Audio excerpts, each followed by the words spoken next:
for being here, staff, and for organising this for us. Just a little bit of background here. This came as, this proposed Crofton Downs Trails came as a bit of news to me. I'm sure that local ward councillors are a little more over it. But I also did think that because it seemed a little bit different from our normal regs business, that it would be good for us to be able to ask some questions. So we had a lot of confidence in our decision making. Now I do need to, I will say that Diane Calvert, Councillor Calvert, is, I believe, quite supportive of this and has actually asked to move the paper. So that's good, because she's, I'm sure she wouldn't be supportive if she didn't think the community was behind it. So that's my understanding anyway. But I'll leave it to you to make a brief introduction, and then we can have questions as needed. And thank you very much, Shona. Okay, kia ora koutou councillors. The briefing today is about 2 items on the agenda tomorrow, but so I've just got 3 slides at the end about the coastal classifications in case you want to discuss that and have any points to clarify. But most of the slides are about the Crofton Downs Trails proposal. Aware that it's easier to understand what's being proposed if we can visualise them with some images. So that's where the focus will be there, and explain what is being proposed and the background to it. I also have a slide for each of those agenda items about the committee delegation, so that we're clear that why it's coming to this committee. So just to start then with the Trails proposal. There we go. So under the regulatory committee, Regulatory Processes Committee, the delegation there is clause 13. The trails relate to reserve land that either is held under the Reserves Act or will be. And clause B is about making any decision that isn't covered within a management plan. So there are 2 relevant documents. The management plan that relates to the outer green belt, which is where the trails are located, doesn't provide specifically for the number of trails being proposed.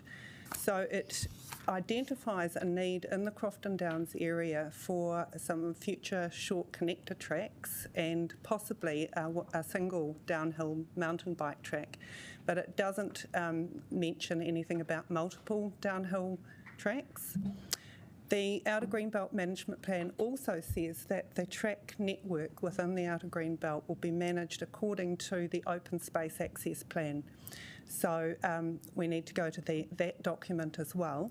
And the Open Space Access Plan was done so as to give some certainty about how we'd manage the track network, which was a significant investment across the city over the 10-year span or so of that plan, so that officers know how they can plan ahead, how the budgeting will work, and what kind of investment is predicted. So the way that works is that the Open Space Access Plan identifies various projects, or planning projects or construction ones, and where those projects aren't identified, the default is that you'll continue with the current level of service, or you'll bring it to committee for a decision. And the Crofton Down trails are not anticipated in the Open Space Access Plan. The other thing that the Open Space Access Plan says, that if there is to be a change of status of a track, so say from shared to single user purpose, then that's also to come to committee. So those are the reasons that this decision is coming to the committee.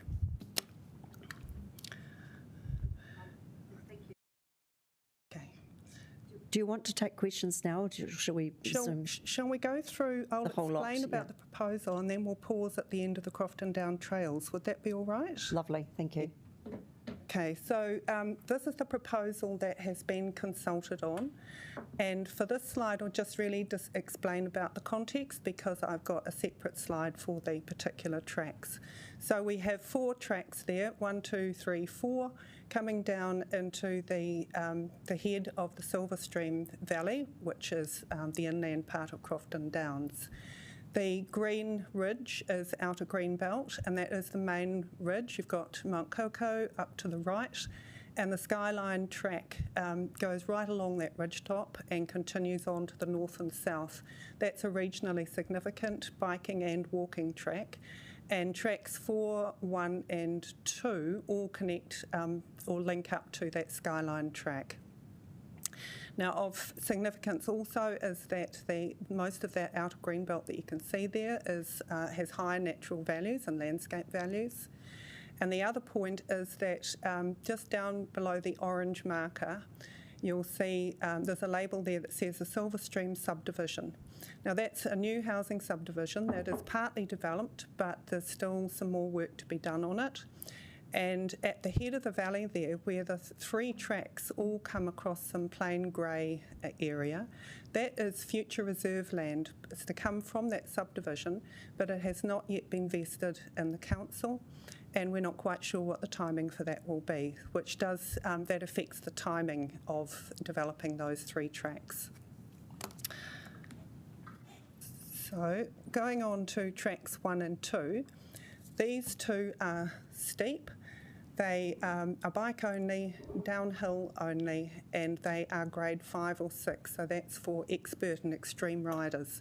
In other words, they cater for a relatively small proportion of the mountain bike community. They both come down into the head of the subdivision there, as I pointed out before. And you can see from the wiggles and winds, all the switchbacks at the bottom of track 1, which is at the right there, that even building a quite steep track, which is for expert riders, and you don't need as much grading and backwards and forwards to get an easy grade, there's a lot required there. So we've got a few question marks about the feasibility in that area, and I'll come back to that. Over on the left is track 2, which has a pretty nice kind of graded beginning to it up on the upper slopes there, but then it also comes down into more vegetated steep land. Oops. Track 3 is a shared walk ride track, and it's a grade 2, which is easy walking and for beginner riders. And it skirts around above the Silver Stream subdivision. So it provides some more accessible for a wider group of people kind of access. Again, it connects into the bottom of tracks 1 and 2, so it also serves as an uphill return trip for the advanced and expert riders. Just a note that in the right-hand photo, the ridge line there, the skyline, there's a tramping track, an existing one, which goes down that skyline, and that's to become walking only. And just out of sight on the other side of that is this track, track 4, which is bike only, downhill only, and it's grade 4, which is suitable for advanced riders. That means that it's probably going to be usable by a much bigger group of people than the tracks 1 and 2. This one is definitely separate from the tramping track. Some of the illustrations before looked as if they were crossing over, but they are quite separate. And the intention is that the tramping track remain as it is for walkers only. And that's the result of feedback from some of the consultation we did. So the grade 4 track is more or less parallel to that, just down on that slope. And it makes quite a good loop because you come down and then you go onto the yellow track, which is a 4-wheel drive Transpower route, back up to the Skyline track, and you can do the route again. So consultation. The proposal was brought to us by 2 community groups, Trails Wellington, who are mountain bike advocates, and a group called Koromako Track Builders, who are a local group in the Ngaio Kandala area, who are building walking tracks in the area. Overall, we had pretty good support for these proposals. We had some preliminary engagement in October last year on the first proposal that the groups brought. That included a public meeting, and we had more than 800 people who responded on that one. And there was more than 70% support in general for the trails. As a result of feedback on that, though, the groups revised the proposal, and the revised proposal is what we've consulted on in June this year. That's what I've just outlined to you in the previous slides. 80 to 90% support in the survey on those ones, and but a little bit less support on the tramping only one. Sorry. Yeah. Oh, sorry. Yes. Okay. And that's probably the lesser support for the tramping only track probably reflects that a high proportion of the respondents did identify as bikers. 85% in the first engagement and about 75% in the second. But nevertheless, there were a good proportion of people who did identify as walkers, and they were quite positive about the proposals as well. So overall, in the survey thing, where people can say, you know, how much they support the different trails, it came out well. But in the written comments, there were a few concerns. And possibly one of the main ones there was that there were too many hard grade bike tracks that could only be used by a relatively small number of people, and there was a preference for more intermediate grade tracks. There was a bit of concern about safety and user conflict on the shared track, and there was some concern about the environmental and visual impact. So I'll come back to how we're addressing those as we go on. So we did do a preliminary assessment sort of desktop exercise on the proposed tracks. With some ecological advice, we did a desktop exercise on the ecological and visual impact. So all 4 of the new tracks do cross to some extent a key native ecosystem, which has been identified by the Regional Council, and significant natural areas that are identified in the district plan. However, when we had a look at it in the desktop with an ecologist at our elbow, it looked as if they could well manage the impacts. So it's a case of routing, and they weren't going through sort of really important parts of those areas. They're more areas that are reverting and dominated by Darwin's barberry and young successional growth. So nevertheless, it will be subject to detailed design and ecological assessment, which when you really get into the detail of it, and you never know what you'll find once you get in there. In the track network priority, we used a methodology that's in the Open Space Access Plan, which looks at the contribution that the proposed tracks make to the overall network, which is illustrated in the right-hand image there. Crofton Downs is about halfway through the city, if you like, in there. That looks at things like the contribution that a track might make to the overall network. Is it a key connector or sort of highway, if you like the Skyline track is? Does it improve local loop and walking connections in these suburbs and communities along through our network there? How many people does it? What demand is there for it, and by whom? We've got a lot of diversity, different riders and walkers and runners, and can we provide for them fairly? So looking at that assessment, we found that track 3, the shared track, is a medium-high priority in terms of the overall network. The other 3, and I've made a mistake there, it should be 1, 2, 4, the bike tracks, rated as medium-low priority, and probably a large part of that was that they have a pretty small number of people can ride those 2 extreme tracks, and but probably a reasonable number could ride the track 4. So our recommended proposal is pretty much based on what the groups have put forward and what we consulted on in June, but with some amendments. So tracks 1 and 2, we've suggested that at least one of those should be built to grade 5 and not have 2 grade 6 tracks, so that way at least we would have a graduation of a grade 4, a grade 5 and a grade 6 track available in the area. We did consider whether it would be feasible, and there were some submitters who said we could build easier tracks up the top there off the crow's nest, which is on the right-hand side of the map. However, we feel that there's probably going to be quite a lot of impact with even grade 5, 6 tracks, which the harder tracks tend to have less impact because they require fewer earthworks, fewer zigzagging and so forth. And that's a highly visible area up the top there. It's going through ecological areas, and you're going to have tracks that crisscrossing back and forward across the prominent skyline area quite a lot more. So we've suggested that grade 5, 6 for gradation instead.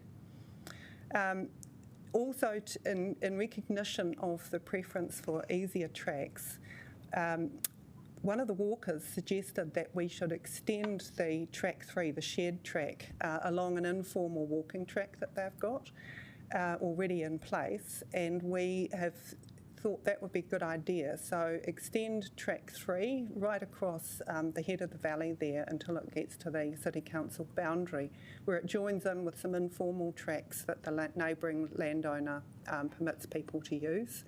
And that would extend track 3 by maybe more, about half.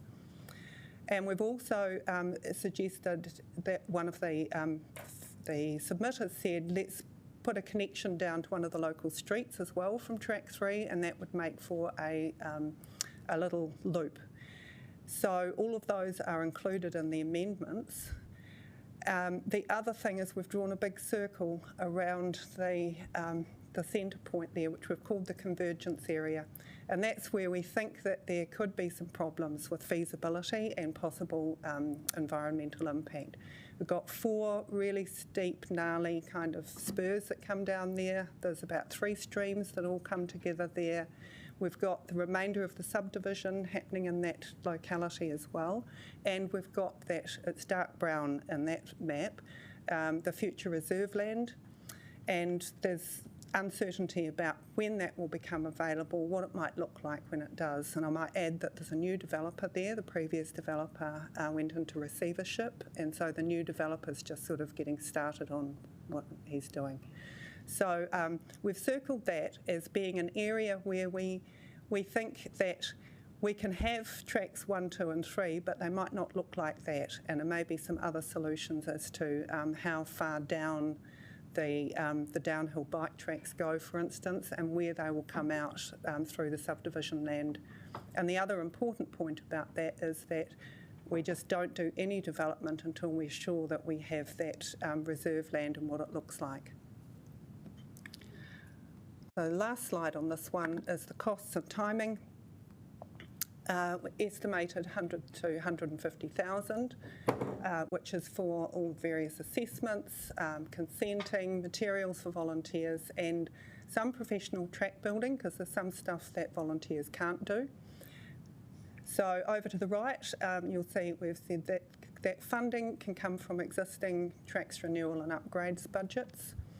That the low priority tracks in terms of the network will be largely built by volunteers, so very low cost. And track 3, which is the high priority track, would be the one that we'd invest the most in, because we would have that professionally built to make sure it's up to standard for a shared track. So the timing means that stage 1 of track 3 and all of track 4 could happen in the next couple of years or so, subject to assessments, environmental impact assessment and so forth. The other one's uncertain timing, because it will depend on that future reserve land coming available. I do have some questions. So I think first up was Geordie, followed by Ben.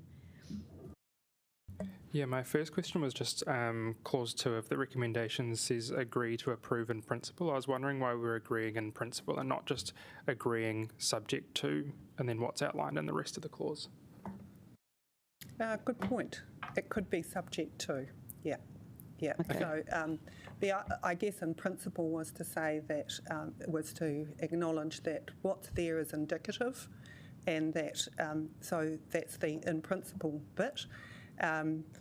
It means that should we need to have a look at the bottom of one of the tracks, 1 or 2 for instance, and we might explore rerouting the bottom across to join one of the other tracks a little bit higher up the slope rather than coming down into that gnarly circled area. So maybe the wording of in principle leaves a little bit more flexibility for what solutions might be. Yeah, and so is the tramping track currently walk only? No, it's just been an informal track. Is that right, Jim? Yes, this is Yeah, this would formalise it, and there was a suggestion in the initial proposal from the groups last year that it should become a downhill bike track, and the walkers were opposed to that. So we thought actually that's a good point. The walkers say there are very few sort of gnarly tramping tracks like that in the area, and it's good for them, for the people that really want to do the hard out thing, a bit like the hard out bike riders. Yeah, so earlier you said that to switch the type of track, you would have to consult on it, but nothing in the recommendations says anything about the tramping track. But I noticed there is that track 4 is to be for walking only in future use. So I'm just a little bit confused because then in paragraph 70 it says that the tramping track immediately becomes walk only. But track 4 in paragraph 47, which clause 2 also refers to, says that it's a bike only downhill trail, which is what you've also presented here. Right, hold on. I'll just get the recommendations, that paragraph. So we're talking about track 4? Yeah, so clause 3 of the officer's recommendations agree that track 4 is to be for walking only use in future. Yeah. I think it's a mistake, isn't it? So if that is referring to track 4, you would present it as the downhill, easier grade. Oh, you're right. Mountain biking Yeah, I track. think there's a wee mistake that's an there. error. I apologise. Yeah, Okay. and thank you for picking up on that. That's our error. Yeah. Okay. And then just in terms of the tramping track immediately becoming walking only, does that also need to be included in the clauses, or is that kind of what you meant by clause 3? That's what I think what we meant. That should be the tramping track, not a numbered track 4. track at all. Yeah. Okay, and then just clarifying, because in paragraph 70 it says it becomes immediately walker only. So would clause 3 say agree that the tramping track is to immediately become walker only? Yes, it could. The reason we put immediately is because in that description in paragraph 47, we were trying to explain that things would happen in a sequence, and that was one that could just happen as soon as the decision is made, really, and get the signage out. Yeah, fantastic. Thank you. Yeah. Okay, thank you. Ben. Sorry, first for the chair, just because we've got a big agenda tomorrow. If any of the councillors that aren't here from the committee are asking questions, I assume we're just going to keep it pretty tight. Yes, I think because we are spending time on it today.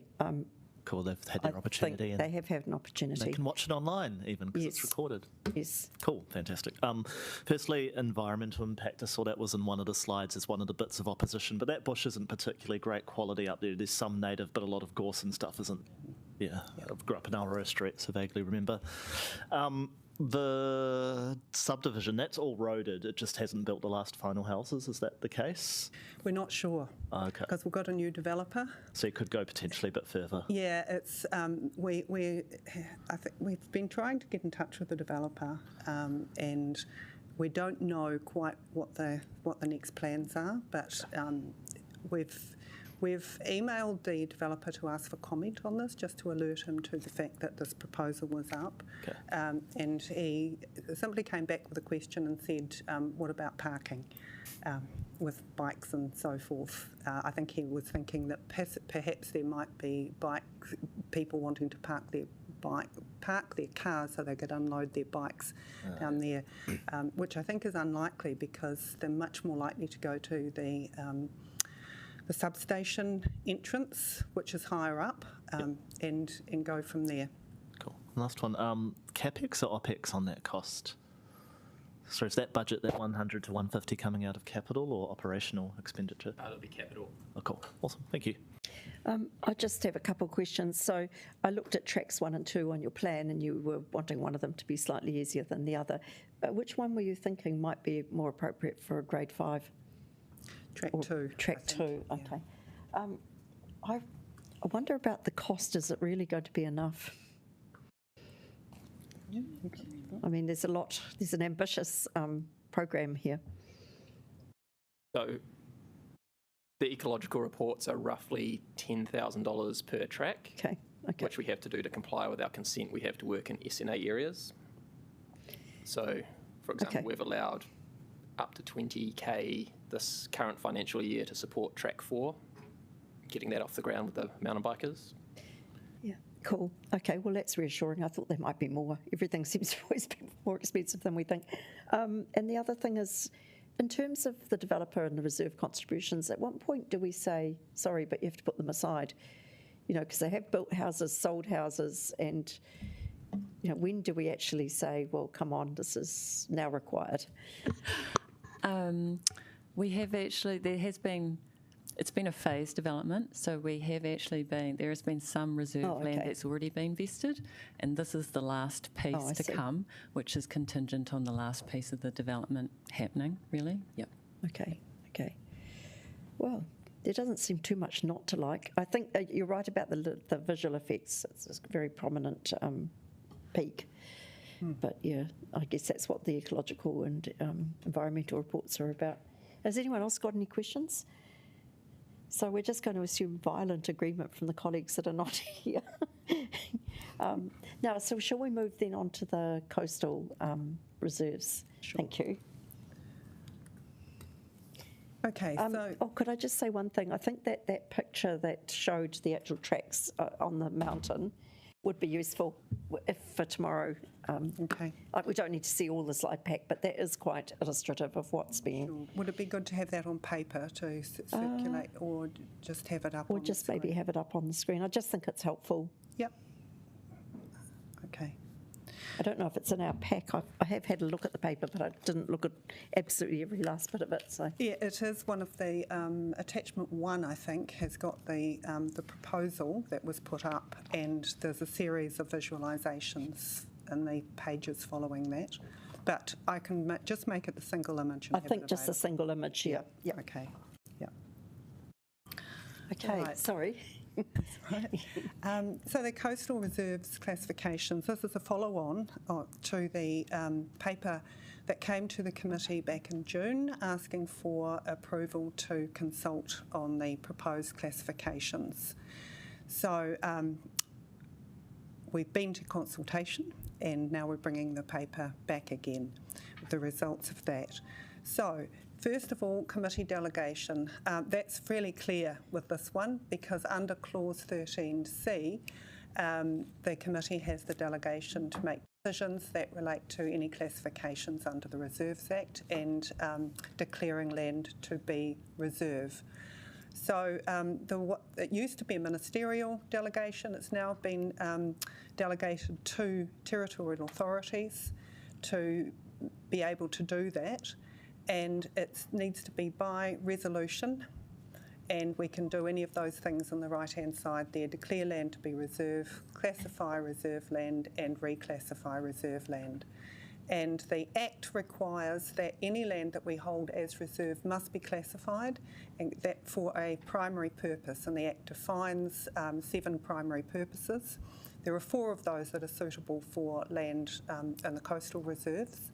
So what we're doing there is trying to satisfy that statutory requirement to some extent. With some of them, it's just finishing an administrative process because we already manage the land accordingly, but we need to do it. And we're asking the committee for its resolutions to enable us to do the classifications.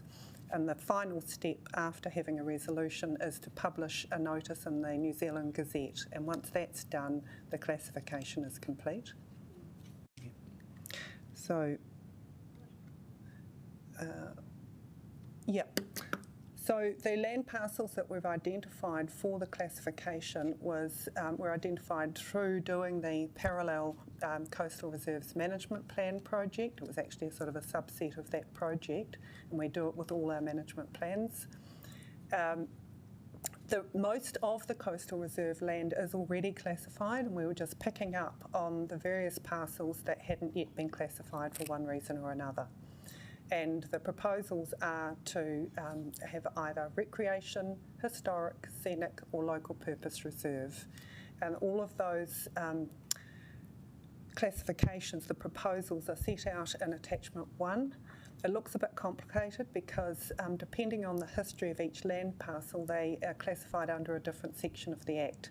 But you'll just see that they identify what the classification is and what the section of the Act is. The consultation went in parallel with the consultation on the management plan.